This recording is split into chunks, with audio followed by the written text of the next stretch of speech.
Bonjour à tous et bienvenue à votre café matinal. Aujourd'hui, Marc chapitre 2 et notre thème, 5 hommes à travers le toit.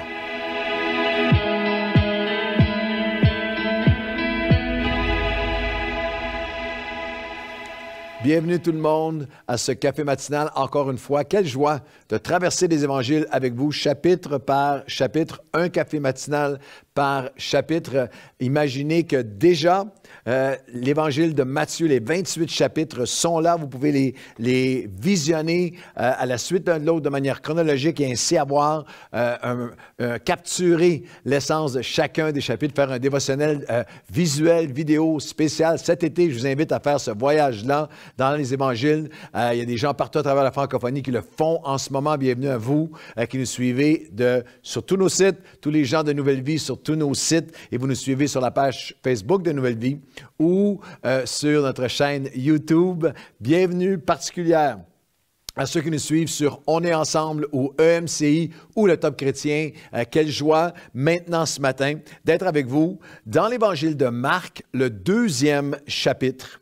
Et nous allons regarder ensemble, notre thème, c'est 5 hommes à travers le toit et on va lire notre texte ensemble dans Marc chapitre 2. On va lire les 12 premiers versets parce que c'est un récit complet, compact qui est magnifique.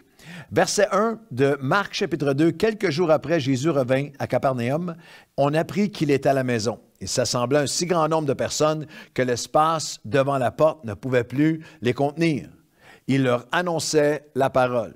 Des gens vinrent à lui, amenant un paralytique porté par 4 hommes. Comme ils ne pouvaient l'aborder à cause de la foule, ils découvrirent le toit de la maison où il était. Et ils descendirent par cette ouverture, le lit sur lequel le paralytique était couché. Jésus, voyant leur foi, dit au paralytique, « Mon enfant, tes péchés sont pardonnés. » Et il y avait là quelques scribes qui étaient assis, qui se disaient au-dedans d'eux, « Comment cet homme peut-il parler ainsi? Il blasphème. Qui peut pardonner les péchés si ce n'est Dieu seul? » Jésus ayant aussitôt connu par son esprit ce qu'il pensait au-dedans d'eux, il leur dit, « Pourquoi avez-vous de telles pensées dans vos cœurs?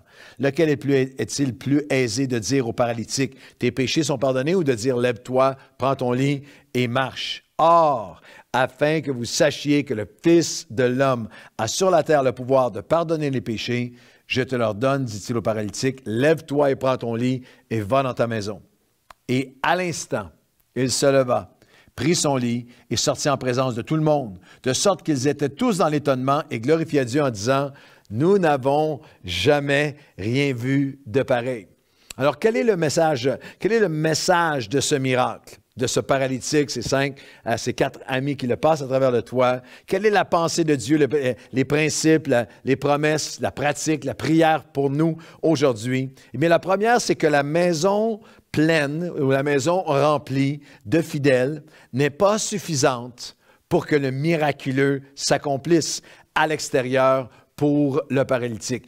Versets 1 et 2 nous dit, « Il s'assemblait un grand nombre de personnes, l'espace ne pouvait pas les contenir, il annonçait la parole. » Et dans notre contexte à nous aujourd'hui, c'est important de se rappeler que même si l'Église est remplie, on est là entre nous, plein de gens fidèles qui viennent pour louer Dieu et pour entendre la parole de Jésus à ses pieds, que la maison pleine n'est pas suffisante pour que le paralytique à l'extérieur soit guéri. Il faut que quelqu'un aille le rejoindre. Il faut que quelqu'un l'invite. Il faut que quelqu'un l'amène à Jésus. À travers la francophonie québécoise, mais aussi en France, en Suisse, Belgique, un peu partout, il y a des multitudes d'églises qui sont petites et remplies depuis des années. J'ai toujours été fasciné et un peu horrifié aussi, je vous l'avoue. J'ai toujours trouvé très paradoxal de voir des chrétiens dans une petite salle qui prient avec ferveur, « Seigneur, envoie le réveil, envoie-nous la moisson, envoie-nous les âmes. » Et lorsque la réunion commence, il y a une centaine de petites chaises ou centaines de chaises ou 200 chaises qui sont là, remplies depuis toujours. Envoie-nous les multitudes, mais on n'a pas 10 chaises, on n'a pas 10 places pour eux. et n'avoir aucune notion d'agrandissement, de multiplier, de faire plusieurs réunions. Lorsque, à Nouvelle Vie, dans nos débuts, on s'est mis à faire une deuxième, une troisième réunion par dimanche, il y avait très, très peu d'églises qui le faisaient. Nous avons les 28 ans de Nouvelle Vie se résument ainsi.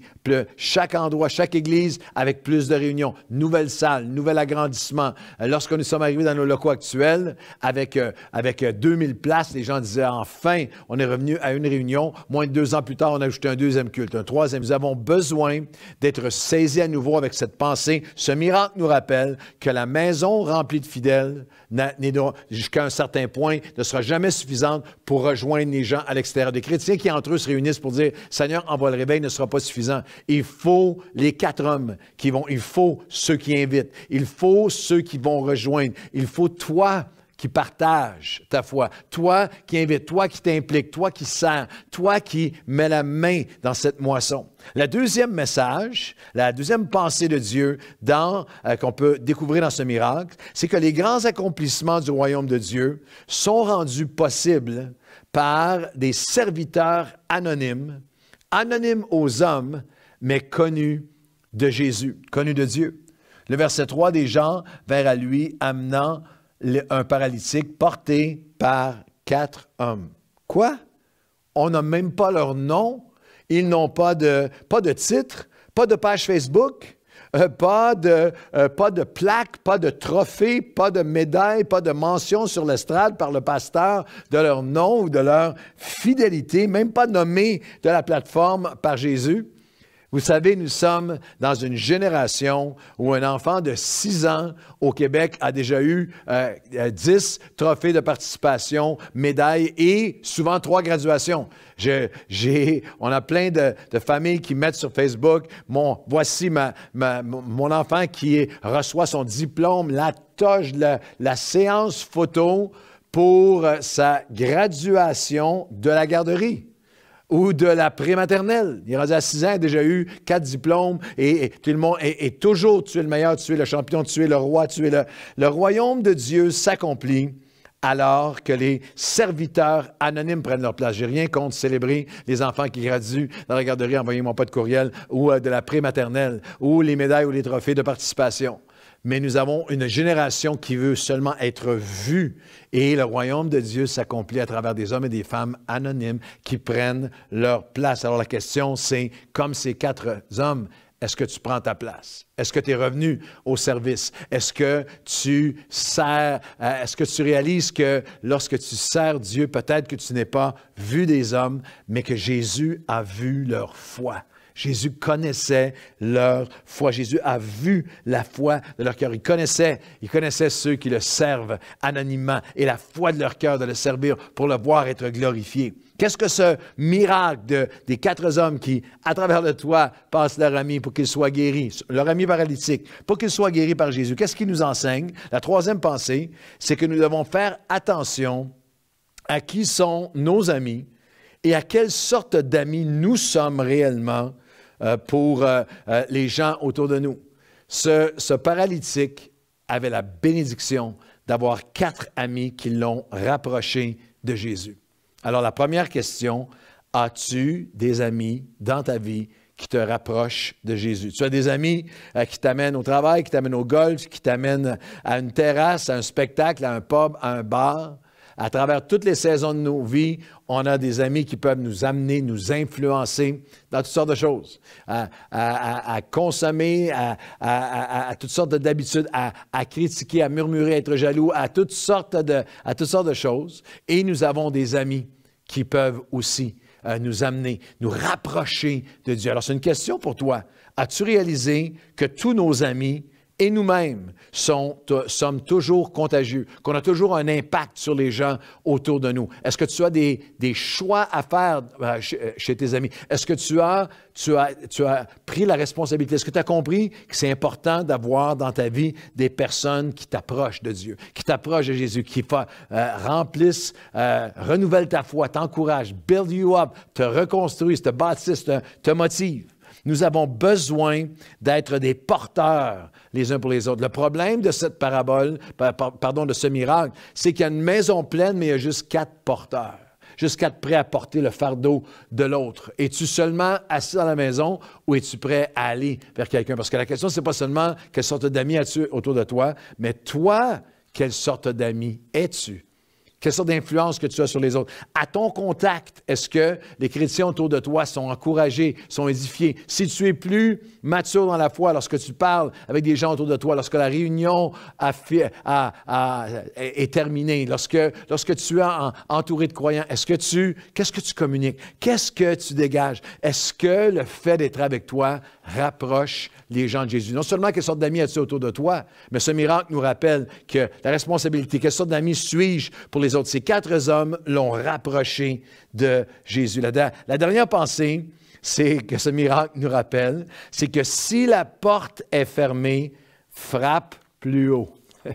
Va plus haut. Si la porte est fermée, frappe plus haut, parce que Jésus va toujours faire pour toi encore plus que tu n'aurais jamais pu imaginer. Le texte nous dit, comme ils ne pouvaient pas l'aborder à cause de la foule, ils se sont mis à découvrir le toit, à arracher le toit de la maison où il était, et ils le descendirent par cette ouverture, le lit sur lequel le paralytique était couché. Alors, il y a cette dynamique que s'il y a une porte fermée dans ta vie, dans tes relations, tes amitiés, à ton travail, dans ta carrière, dans ton service pour Dieu. Il y a une porte qui est fermée. Frappe plus haut. Frappe plus haut. Frappe vers Dieu. Va vers Dieu. C'est Jésus qui a enseigné Matthieu 7 à 11 dans son célèbre enseignement sur la prière. A dit, demandez et l'on vous donnera. Cherchez, vous trouverez. Frappez et on vous ouvrira. Ils ont été plus haut. Ils ont frappé plus haut. En effet, toute personne qui demande reçoit, celui qui cherche trouve et l'on ouvre à celui qui frappe. Qui de vous donnera une pierre à son fils s'il lui demande du pain ou demande un poisson s'il lui demande, s'il demande un poisson, il lui donnera un serpent? Si donc, vous qui êtes si mauvais, vous qui êtes si humains, si faillibles, si limités, si imparfaits, comme vous l'êtes, vous savez donner de bonnes choses à vos enfants, votre Père céleste donnera d'autant plus volontiers de bonnes choses à ceux qui les lui demandent. Les portes que Dieu ouvre, personne ne peut les fermer. Alors, lorsque tu as une porte fermée dans ta vie, frappe plus haut. Va à celui qui ouvre toutes les portes parce que Jésus voit la foi de ceux qui appellent à lui et il va toujours faire infiniment au-delà de ce que tu peux imaginer. Ce qui est magnifique et ce qui est saisissant, c'est qu'ils font le chemin à travers le toit, descendent leur ami. Jésus, voyant leur foi, ce paralytique descend. Et Jésus, regarde cet homme et est ému de compassion et lui dit, tes péchés sont pardonnés. Ce n'est pas ce qu'il voulait entendre. Quoi? Les guérisons intérieures alors qu'on amène notre ami paralytique. Mais Jésus, c'est plus que nous-mêmes, ce que nous avons besoin. Et Jésus, il va pour une œuvre en profondeur. Il est Dieu. On ne vient pas à Jésus comme à un buffet choisissant et lui dictant ce que nous, on veut. Le paralytique aurait pu être guéri physiquement et marcher le reste de sa vie avec toutes les paralysies intérieures, une vie loin de Dieu, une éternité loin de Dieu. Et Jésus va aller démontrer, Jésus va aller manifester qu'il est capable d'aller au plus profond de nos besoins, même qu'on ne réalise pas nous-mêmes. Nous, on voit un besoin extérieur qui est réel, que Jésus va guérir, que Jésus a guéri, que Jésus peut guérir et qu'il veut guérir, mais Jésus va encore plus loin. Alors, lorsque tu frappes, lorsque tu arrives à une porte fermée, frappe encore plus haut, parce que Jésus va toujours faire au-delà de ce que tu peux t'imaginer. Afin que vous sachiez, verset 10, que le Fils de l'homme a le pouvoir sur la terre de pardonner les péchés, de faire une œuvre intérieure, au-delà de ce que tu peux imaginer, de te pardonner, de te renouveler, de te régénérer, de faire de toi une nouvelle personne. Les choses anciennes passées, les choses deviennent nouvelles. J'ordonne, dit-il au paralytique, lève-toi, prends ton lit, va. Et à l'instant, il se leva. Et tout le monde était dans l'étonnement en disant, nous n'avons jamais rien vu de pareil. Seigneur, aujourd'hui, merci de nous rappeler que la maison pleine n'est pas suffisante. Nous devons, nous, aller vers ceux qui sont à l'extérieur. Nous devons, nous, être des porteurs. Merci de nous rappeler, Seigneur, l'influence que nous avons sur les autres, quelle sorte d'amis nous avons besoin autour de nous et comment nous sommes appelés comme amis à porter les fardeaux les uns les autres. Je veux que ma vie rapproche des gens qui sont dans mon entourage, les rapproche de toi. Et Seigneur Jésus, aujourd'hui, s'il y a une porte qui est fermée, nous allons frapper encore plus haut. Nous allons aller à toi qui as tout pouvoir, toute autorité dans le ciel et sur la terre. Et Seigneur, nous savons que nous aussi, nous allons dire, nous n'avons jamais rien vu de pareil. Tu vas faire au-delà dans nos vies. Lorsque nous frappons plus haut, allons à toi, au-delà de tout ce qu'on peut penser ou imaginer. Dans le nom de Jésus. Amen. Bonne journée à tous.